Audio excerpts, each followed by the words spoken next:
Doctor साहब I want take you back in 2015 होइन त्यति बेला नेपालमा चाहिँ ब्लकेड भयो त्यो ब्लकेड त अब हरेक नेपालीलाई छोयो हरेकको जीवन कष्टकर गर्यो आइदर भनौँ न सरकार भनौँ न अब त्यति बेला ठ्याक्कै भन्दाखेरि एथनिक लाइनमा डिभाइड भएको जस्तो पनि न्यारेटिभ भयो so it was a very tense time in नेपालको हिस्ट्री एउटा सुखद चाहिँ के हो भन्दाखेरि लङ स्ट्रगलपछि कन्स्टिट्युसन त बन्यो बट देन अगेन ब्लकेड भयो so your minister at that time spokesperson of the government at that time होइन सुशील कोइरालाको गभर्मेन्टमा सो डिड यु नो भारतले ब्लकेट लाउँदैछ भनेर त्यति बेला तपाईँले यतिवटा विषय उठाउनु हो हरेकले त्यो डाउन द मेमोरी लेन मलाई के भन्दाखेरि ठ्याक त्यो बिन्दु बारेमा सम्झिन पुरा एकदम झलक्क ठ्याक्क होल एपिसोड नभए पनि आई क्यान जस्ट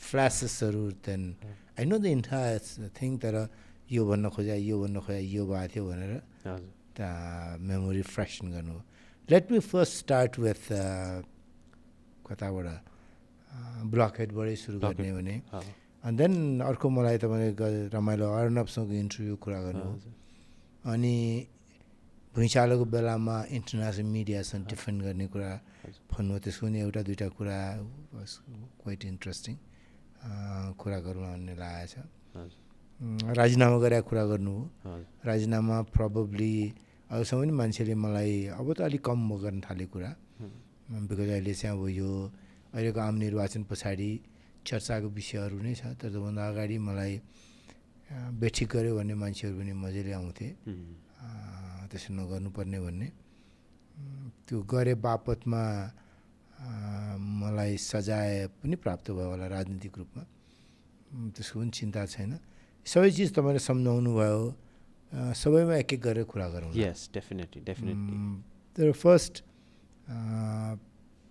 ब्लकहेडको कुरा गरौँ ब्लकहेडमा पनि पहिलो एउटा पर्सनल एक्सपिरियन्सबाट गरौँ म नेपाल सरकारको प्रवक्ता थिएँ सीमामा भारतले सामानहरू आउन दिइरहेको थिएन होइन नेपाल जनताले दुःख पाएको थियो किन दुःख पाएको थियो भन्दा उनीहरूले हामीले केही गरेका छैनौँ भन्थे अनि गराएको छ कसले नेपाली जनता नै संविधानको विपक्षमा छ त्यसैले सीमामा बसेको छ भने अब सीमामा बसेर संविधान सभाबाट छोडेर हिँडे यो संविधान सभाले नेपालले खोजेको संविधान बनाउँदैन भन्ने संविधान सभाको प्रक्रियालाई बहिष्कार गरेका मानिसहरू सीमामै पुगेर चाहिँ सीमाबाट आउने सामान रोक्न खोजेर रोकेर बसेको उनीहरूले नै रोक्या हो अथवा हाम्रो मित्र राष्ट्रले चाहिँ हामीले रोक्या होइन उनीहरूले रोक्या हो भन्ने अवस्था अब हाम्रो स्वार्थ संविधान बनाउने पनि थियो हाम्रो स्वार्थ पौठे जोरी भारतसँग नखेल्ने पनि थियो हाम्रो स्वार्थ सीमामा बसेर आन्दोलन गरिरहेलाई पनि कुनै बिन्दुमा पुगेपछि नेपालको राजनीतिक प्रक्रियामा समावेश गर्ने पनि थियो अब एउटा अनुभवबाट यो पनि तिनवटा हाँगा मैले भने तिनीतिर अलिअलि कुरा गर्न सकिन्छ एउटा हाँगाबाट सुरु गरौँ मलाई ब्लकहेडको बारेमा अब आजको दिनमा हाम्रो नेपाली भाषामा ब्लकहेड भन्दा जे बुझिन्छ मैले ब्लकहेड भने म अङ्ग्रेजीको शब्दको कुरा गरिरहेको छैन ब्लकहेड भन्दाखेरि म ट्रेडको जार्गनमा युज हुने एक्ज्याक्टली वाट इज ब्लकहेड र डब्लुटिओमा ब्लकहेड भन्नाले के अर्थ हुन्छ त्यो सबै विषय चाहिँ ज्ञानमा छ तर त्यता कुरा नगरिकन नेपालमा ब्लकहेड बनाए के हो भनेर सोध्नु भने आम मान्छे के भन्छ कि हामीले संविधान बनाउने बेला भारतले हामीलाई जे गरेको थियो त्यो चाहिँ ब्लकहेड हो भनेर भन्छ अब म त्यतिखेर सञ्चार मन्त्री भएको हुनाले सिनेमाको पनि मन्त्री थिएँ म सिनेमाको मन्त्री भएको हुनाले कटारमा नेपाली सिनेमाको फेस्टिभल गराएको थियो एक दिनको कतारमा साह्रै ठुलो नेपाली कम्युनिटी छ कलाकार राम्रो कलाकारहरू जन्माएको थियो मदन कृष्ण हरिवंश लगायत होइन अब म मन्त्रीका रूपमा प्रमुख अतिथिमा थिएँ होइन प्रमुख अतिथिका रूपमा त्यहाँ पुरस्कारहरू दिने अनि भोलिपल्ट सबै काम सकेपछि पर्सिपल्ट होला एउटा मोरङको एउटा कार्यक्रम थियो मोरङकै दाजुभाइ दिदीबहिनीले अर्गनाइज गर्नु मलाई बोलाउनु भयो, एउटा मात्रै पार्टीका होइन सबै पार्टीका मान्छे हुनुहुन्थ्यो त्यहाँ। स्वाभाविक पत्रकार त मौका पुग्ने भयो होइन, पत्रकार। अनि यहाँको एउटा अनलाइन राम्रो एकदम नाम चलेकै अनलाइनको प्रतिनिधि गर्ने पत्रकारले मलाई सोध्नुभयो कि यही ब्लकेटको बारेमा। म त्यो एक्सपिरियन्सबाट पहिले भन्न खोजेँ। हजुर। अनि मैले के भने भारतले हामीले ब्लकेट गरेका छैनौँ भनेको छ। भारतले भनेअनुसार गर्यो भने भारतलाई पनि राम्रै हुन्छ, हामी नेपालीलाई पनि राम्रो हुन्छ, नेपाल भारतको सम्बन्धलाई पनि राम्रो हुन्छ भने। अब यहाँ त्यो अनलाइनले समाचार पठाउनेले लेख्यो कि यहाँ आएर बन्यो कि थाहा छैन, नेपाल सरकार प्रवक्ता सञ्चार मन्त्रीले भारतले ब्लकेट गरेको छैन भनेर बनायो। आउने बित्तिकै काठमाडौँ टेकेपछि नेपाल टेलिभिजनमा गएर तुरुन्त अन्तर्वार्ता भोलिपल्ट बिहान दिएर 1 घन्टा लामो इन्टरभ्यू त्यही बारेमा मलाई स्पष्टीकरण दिनुपर्ने बाध्यता सिर्जना गरेँ। जबकि मैले भने भारतले गरेका छैन भने चाहिँ भारतले भने जे भने हो, भारतले भनेअनुसारको बाटो हिँड्यो। जे गरेका छैन भने चाहिँ त्यो गरेन भने भारतलाई पनि राम्रै हुन्छ, हामी नेपाललाई त गजब हुन्छ, भारत नेपालको सम्बन्ध राम्रो हुन्छ भनेको अपव्याख्या गरेर त्यहाँसम्म पनि पुग्यो। एक दोस्रो यसमा सम्झिन लायक कुरा मैले के देख्छु भन्दा, अब हामीहरू संविधान बनायौँ, सरकार बदलियो हैन, नयाँ सरकार बन्यो। अब नयाँ सरकारमा बन्या परराष्ट्र मन्त्रीले तत्काल के भन्दाखेरि नाकाहरू त बन्द थिए नि त। यता दक्षिणको खुल्न थाल्यो, उत्तरको नाका अब सबै खोल्छु भन्न थाल्नु। यो पनि खुल्छ ऊ पनि खुल्छ भन्नु। मलाई पनि के लाग्थ्यो भने हाम्रो बेलामा संविधान त बनायौँ, असाध्यै ठुलो उपलब्धि भयो, तर जनताले दुःख पायो कि नेपाली जनताले आफ्नो विवेकबाट काम गर्दाखेरि भारतले जे गर्यो अनुचित भयो। अब भारतसँग लडाइँ गर्नुपर्ने त केही छैन, हामीले संविधान बनायौँ, यही संविधान जोगाउने हो। तर नेपाली जनताले दुःख चाहिँ साह्रै गर्नु नपर्ने गर्नको लागि उत्तरी सीमाबाट सामान अझ बढी आउन सक्ने अरू नाका खुल्दै गयो भने त राम्रै हो भन्ने मलाई लाग्नु स्वाभाविक हो। त्योभन्दा अगाडि अब के अरे एउटा हाम्रो जम्मा तातोपानीको नाका थियो होइन, तातोपानीको नाकामा पनि त्यतिखेर केही कठिनाइ छँदै थियो अर्थक्वेकको कारणले होइन, खुल्या थिएन राम्रोसँग। अब पार्सल मात्रै हामीसँग सप्लाई त्यहाँबाट आउँथ्यो। अनि त्यतिखेर मन्त्रीले खुब चिन पनि गइरहनु, भारत पनि गइरहनु थियो, सबैतिर अरू थुप्रै नाका खुल्छ भन्नु। साँच्चै खुल्छ भने त गजब भनेर मैले कसो सोध्ने भन्दाखेरि अरूसँग सोध्दै गएपछि त्यतिखेर भारतीय राजदूतावासमा अब पदै चाहिँ नभनौँ, पद बन्यो भने व्यक्तिको नाम बन्या हुन्छ। अब मैले स्वाभाविक रूपले भर्खर मन्त्रीबाट हट्या मान्छेले कुरा गर्ने पद त स्वाभाविक के थियो होला, कसैले पनि अनुमान गर्ला। मैले सोधेँ के अब हाम्रो उत्तरको पनि केही नाका खुल्दैछ भनेर। उनले मलाई के भने अलि दिनपछि तिम्रो तातो पानी पनि बन्द हुँदैछ, नयाँ त के खुल्छ भने है। वास्तव तातो पानी अलि दिनपछि बन्द पनि भयो। दक्षिणको नाकाहरू त खुलिसकेको थियो त्यतिखेर, संविधान बनाइसकेपछिको चरणमा थियो। हामी मन्त्री संविधान बनाएर हामी बिदा भइसकेका थियौँ होइन। भन्दा यो अनुभव र हाम्रो निर्भरता अहिले पनि हेर्नुहोस् न, हाम्रो सिमानाको अब अहिले त मेन रसुवा छ होइन, रसुवाको पुल भत्केर जाँदाखेरि अस्ति बाढीले हामीले निकै दुःख पायौँ नि त। अब कहिले त्यो बनिसक्ने भन्ने कुरा हाम्रो लागि एकदमै ठुलो सकसको थियो। त्यतिखेर तातो पानी अलिक खुलिसकेको बेला थियो, तर पनि सकसपूर्ण थियो नि त। अब म त त्यो पछि त त्यो रसुवाबाट माथि मानसरोवर यात्रामा पनि गए हुनाले मानसरोवर पनि गइसक्यो। गएको कुन चाहिँ हाम्रो लिपुलेक हुँदै गइसक्यो कि यताबाट? त्यतिखेर यता रसुवातिरबाट मात्रै जाने थियो, उताबाट चलन थिएन। हुम्लाबाट यताबाट थियो। रसुवा वाज मच बेटर होइन। बिस्तारै तपाईँ केही दिन लगाएर बिस्तारै एक्लिमेटाइज गर्दै जानुहुन्छ नि त। अनि भन्दाखेरि हाम्रो एकातर्फ संविधान बनाएको उपलब्धि, अर्कोतर्फ हामीले दुःख पायौँ संविधान बनाए बापतमा। तेस्रो कुरा हामीलाई भारतले बुझेन। चौथो कुरा नेपालीले नै त्यहाँ बसेर हामीले गरेका छौँ, भारतले गरेका छैन भनेर भारतको हाम्रो नेपालको पक्षमा भन्दा पनि भारतको पक्षमा बढी बोलिदिनु पर्ने जस्तो। अनि तिनै साथीहरू पछि बनाएको संविधानलाई स्वीकार गरेर बाँकी प्रक्रियामा सामेल पनि हुनुभएको छ, जुन उपलब्धिको कुरा पनि हो। अनि अर्कोतर्फ भारतसँगको सम्बन्ध त्यस पछाडिदेखि हाम्रो केही न केही तरिकाले कठिनाइमै रह्यो नि त। अहिले अब त्यतिखेरभन्दा अगाडि भन्नुहुन्छ भने नेबरहुड फर्स्ट भनेर मोदी प्रधानमन्त्री हुनुभएको थियो, भर्खर हुनुभएको थियो होइन। सुशील कोइराला भर्खर प्रधानमन्त्री भएर जानु हुँदाखेरि अब मोदीले त नेबरहुड नै हेर्नु चाहिँ मुख्य भन्ने थियो। मोदी यहाँ नेपाल आउँदाखेरि पनि म मन्त्री थिएँ, सवारी मन्त्री पनि म थिएँ, मिनिस्टर इन वेटिङ भन्छ। तर हामी क्या राजा भएको देशमा हुनाले मिनिस्टर इन वेटिङलाई सवारी मन्त्री भन्ने चलन छ। राजाको मन्त्री त सवारी चलाउने मन्त्री हुन्छ नि त। त्यसैले त्यो नाम चाहिँ अहिलेसम्म अब त्यही रूपमा राजतन्त्रको बाँकी रहेको अवशेष जसरी सवारी मन्त्री थिएँ। मोदीलाई त्यसरी नेपाल काठमाडौँ जनताले स्वागत गरे आम रूपमा हाम्रो लागि त योभन्दा गजब मान्छे कोही हुन्न जसरी त्यही मोदी पछि के हामी सबै नेपालीले होइन सबैभन्दा कसले हामीलाई सबभन्दा बढी दुःख दियो त भन्दाखेरि मोदीले दिनुभयो भन्ने खालको अवस्थामा पुग्यो।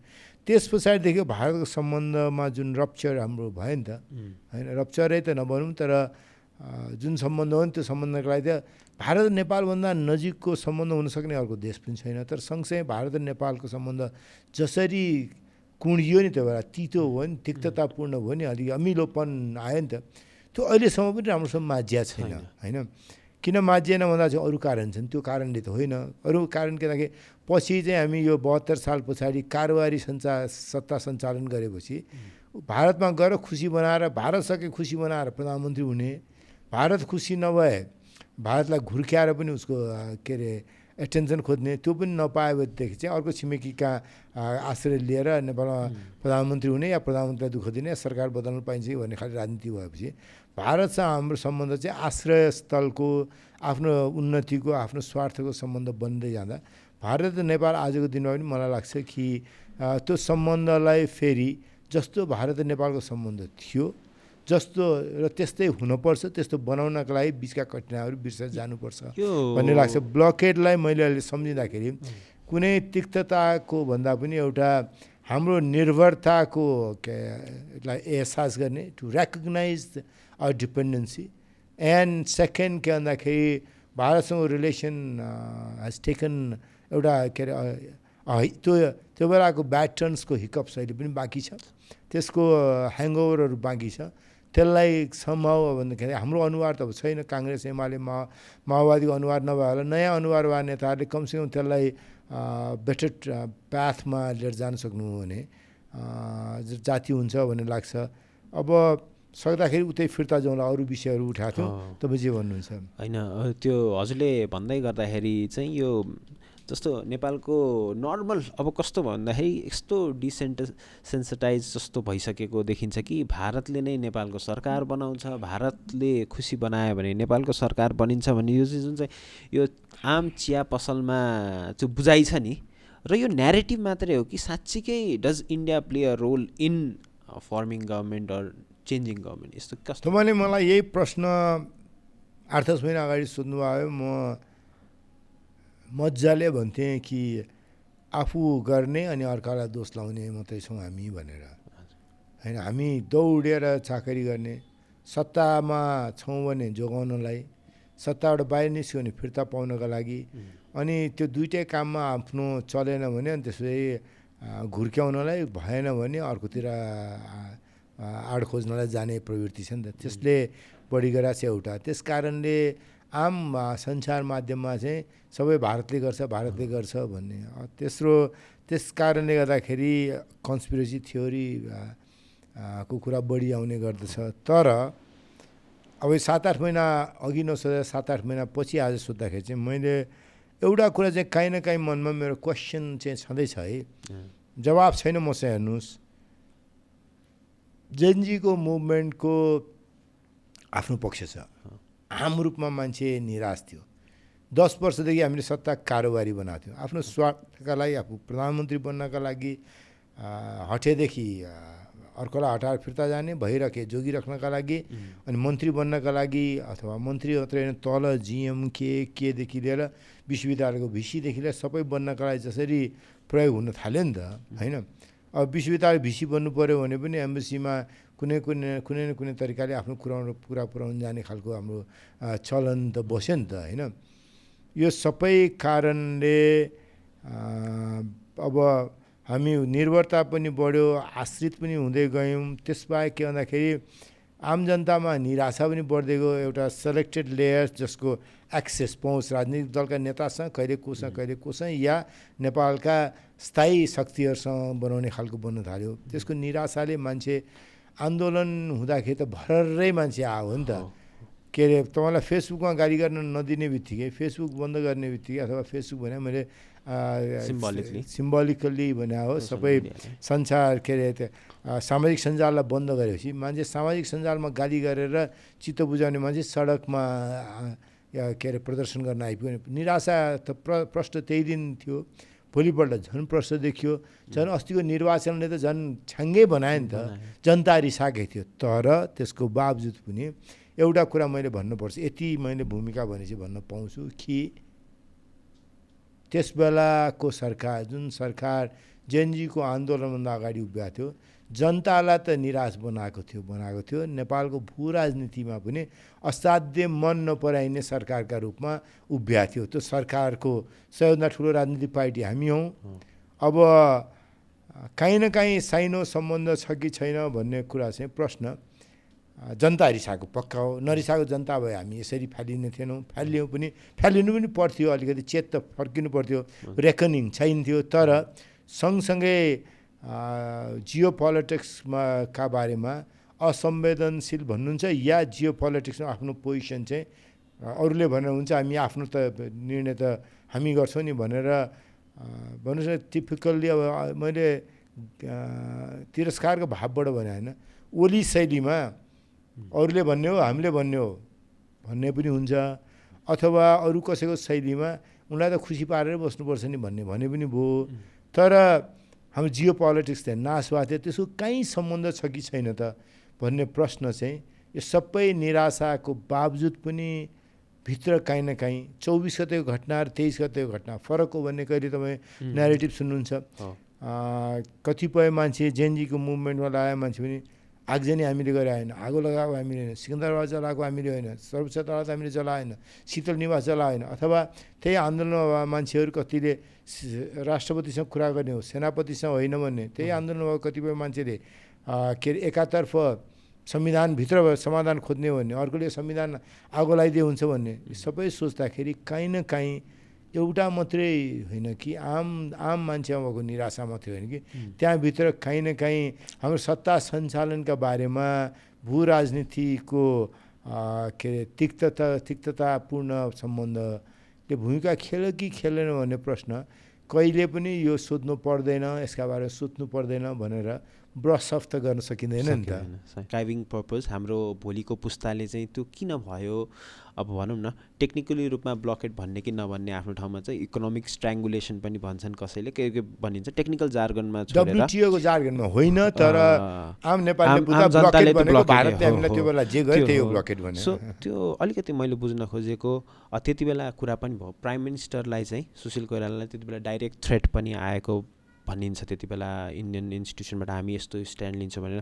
डिड यु एन्टिसिपेट, किनभने हजुर पनि त्यो क्याबिनेटमा बसिन्थ्यो, डिड यु एन्टिसिपेट इन्डियाले त्यो ब्लकेट गर्ने त्यो एन्टिसिपेट थियो, त्यो प्लान थियो हामीसँग कि यस्तो हुनसक्छ भनेर? एकैपल्ट मैले किनकि हेर्नुहोस् राजनीतिमा यति लामो समय संलग्न रहेको मान्छेले अहिले म कुनै पदमा छैन भन्ने बित्तिकै होइन, मैले उत्ताउलो कुरा गर्नु उचित हुन्न, गर्दिनँ, स्पेकुलेटिभ कुरा गर्नु उचित हुन्न, गर्दिनँ, प्रोजेक्सन गरेर कुरा गर्नु उचित हुन्न, गर्दिनँ, दुईवटा डट्सहरू नजोडिया ठाउँमा टेन्टेटिभली जोडिहालौँ भनेर कुरा गर्नु उचित हुन्न। तर केही भएको कुरा चाहिँ भन्न मिल्छ नि त होइन।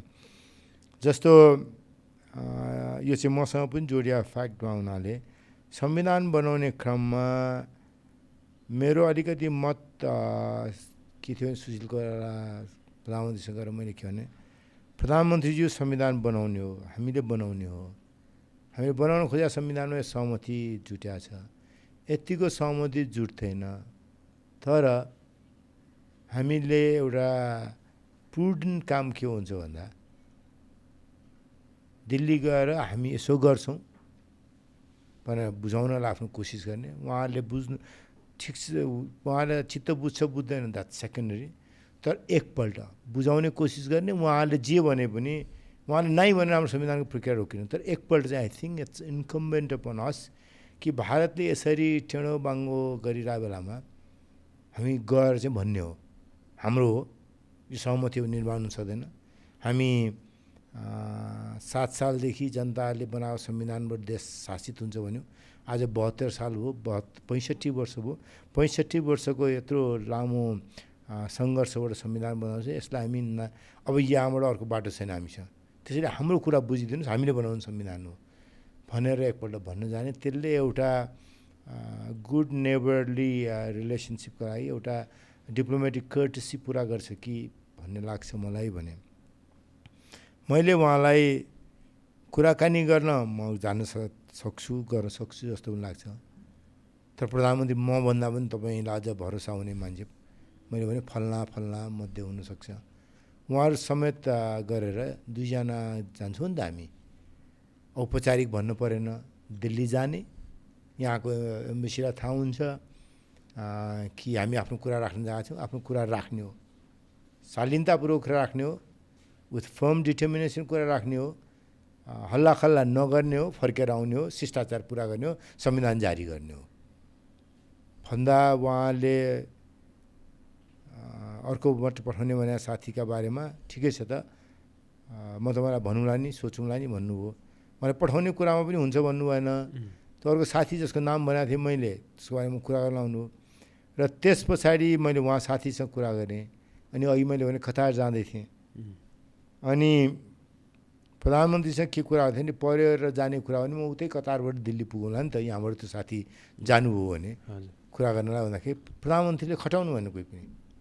प्रधानमन्त्रीलाई या त आवश्यक छैन भन्ने लाग्यो, या केही गरी त्यहाँ जाँदाखेरि अझ यो कुरा लम्बिएला कि फेरि त्यहाँ प्रतिनिधि पठाएको मान्छे आफ्नो कुरा राख्छ, आउँछ, जाने, अरू कुरा त तपाईँ सुन्नु, यति चाहिँ कुरा हाम्रो पनि लगिदिनुहोस् न प्रधानमन्त्रीसँग भन्ला कि त्यसले अर्को 2-4 दिन जाला कि भन्ने उहाँलाई कहीँ लाग्यो होला।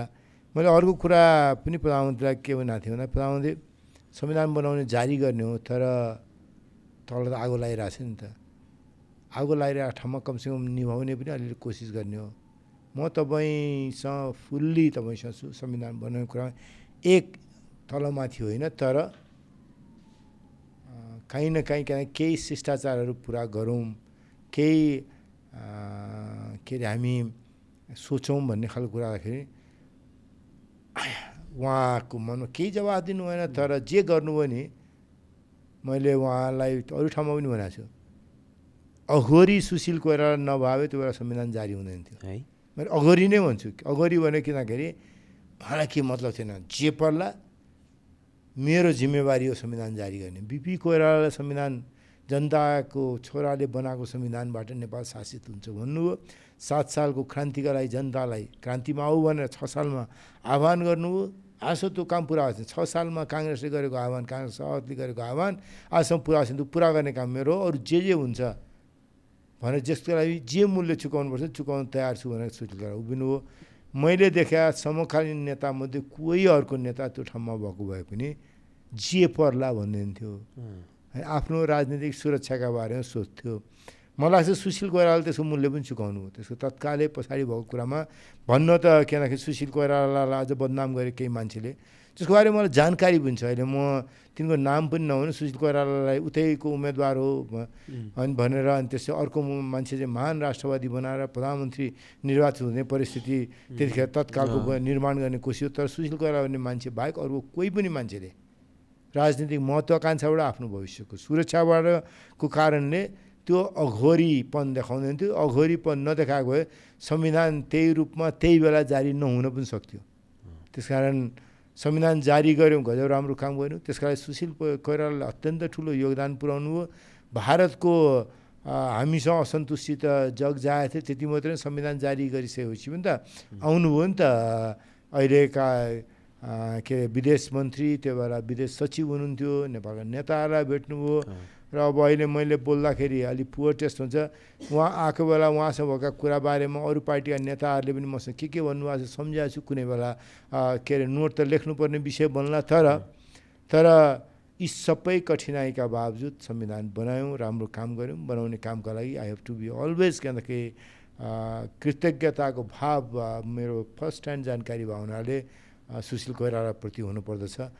त्यो विषय पनि मैले प्रवेश गराएँ र हाम्रा जियो पोलिटिक्सलाई नेभिगेट गर्ने कुरामा I think that's a very important lesson. हामीले गर्ने काम गर्ने हो, त्यसमा कतिपय कुरा छिमेकीलाई चित्त नबुझ्ला, नबुझ्यो भने छिमेकीसँग न्यु खोज्ने होइन, आफ्नो काम चाहिँ गर्ने हो। बिस्तारै छिमेकीले समयसाथ त्यसलाई बुझ्दै जान्छन्। भन्दा आजको दिनमा भारतले हाम्रो संविधानका बारेमा त बखेडा झिक्नुपर्ने खण्ड त बाँकी रहेको छैन नि त, त्यहाँ त पुर्यायौँ नि हामीले त होइन।